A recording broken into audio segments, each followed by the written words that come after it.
이거 진짜 상징적이네.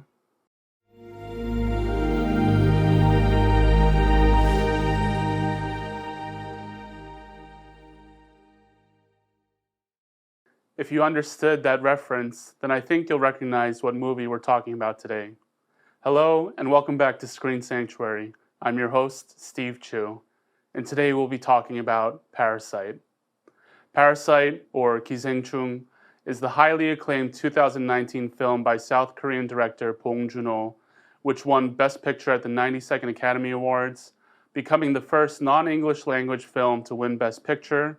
It also won Best Director, Best Original Screenplay, and a bajillion other awards that year. I picked this film because thankfully a friend requested that I talk about a Korean movie sometime. And I thought, what better Korean movie than maybe the most internationally recognized Korean film ever in recent history? K-pop Demon Hunters doesn't count because it's mostly in English, but if you want to hear me talk about it, you can click on the link somewhere here. If for some wild reason you have not seen this movie, please do yourself a favor and go see it. It's fantastic, it's a masterpiece, but just as a refresher, Parasite is a black comedy thriller about a poor, struggling family, the Kims, who deceive their way into working in the ultra-wealthy Park family household. The two families become entangled in a web of lies and class tension, and we witness the dark and terrible depths of depravity. Just a quick side note, Parasite is probably the unhappiest movie I've talked about here so far. Not a lot in the way of hope or heroism or finding our way out of the darkness. It's kind of more the opposite of that. Fair warning, I think it's also the only rated R movie I've discussed here. So if you prefer not to watch movies with a lot of cursing, some nudity, and spoiler alert, grisly murder, then this might not be for you.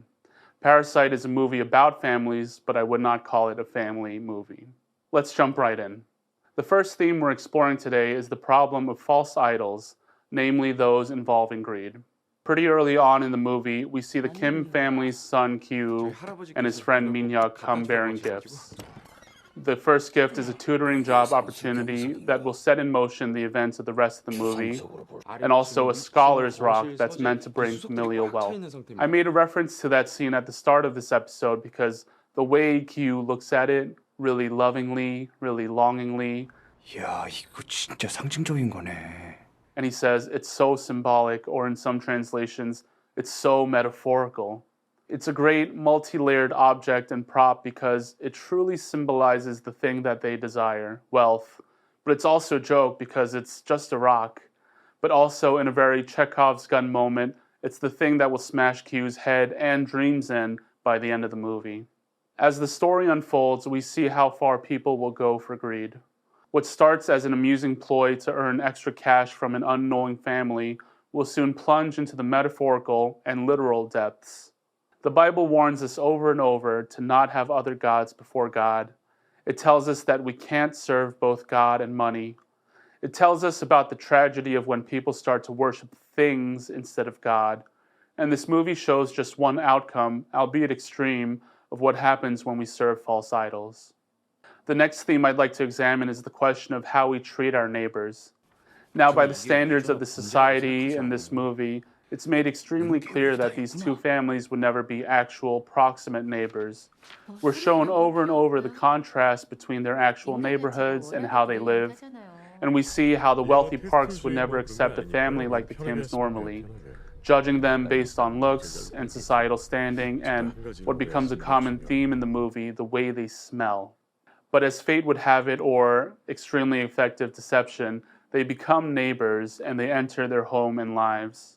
But we're shown how this ends up becoming more of a tolerance for neighbor rather than a real acceptance. In one particularly devastating conversation, Dong-ik, the Park family father, expresses how he finds it rude that his driver Ki-taek, the Kim family's father, allows his smell to cross the line into the back seat of the car. And while we might find it normal in stories like these for terribly rich people to be terrible to poor people, what's especially painful is when we see the Kim family enter the bunker of the house and encounter the Park's former housekeeper and her husband, who's been living there for 4 years. Both these families have struggled and have had to lie to survive, and you'd hope they'd be more understanding of each other or even empathetic for those in similar situations or standing. But again, this greed, this desire for more, this protecting what we have, it brings out the absolute worst in people. Jesus teaches about love for neighbor, but there's precious little of that to be found in this movie. Just the opposite, really. Instead of love for neighbor or mercy for those in need, we get lies and judgment and social inequality and just straight up murder. Again, this movie portrays the extreme, but I hope it gets us to think about both who our neighbor is and how we ought to treat them nonetheless. Lastly, I think it'd be good to consider how this movie tells us about the depths of sin and really the outcome of it. The director himself describes Parasite as being an upstairs, downstairs, or a stairway movie. But in my reading of it, it's really all just downstairs. Down, down, downstairs. My favorite shot, or my favorite sequence of shots in the whole movie, is when the Kims have finally escaped from the Park family house during that long night. And as they run into the night and the pouring rain, we see a series of descending slopes and going down staircases, deeper and deeper into the depths, into the darkness. When they finally reach their neighborhood and their house, they find that it's flooded. Not the cleansing, refreshing flood, but sewage water. If we translate the Korean literally, it's poop water. That sounds pretty hellish to me. See, for all the upstairs living that the Parks experience and the Kims only get a taste of, in this movie, in this society, in this world, everyone's kind of headed in the same direction. They're going down one way or another, stabbed by a knife or a barbecue skewer, trapped in a rich man's apocalypse bunker, or smashed in the head with a rock that was supposed to bring your family great wealth. There are no real happy endings for people like these, and the movie pretty much ends on that sinking feeling. Thankfully, this is a Christian-themed video, and I'm going to do my best to end on a slightly happier note. For the sinner, for those worshiping false idols, for those who have not loved their neighbor, for those stuck in the depths, their only end is hell. And yet, maybe not in this movie, but in our lives, in our world, there is hope.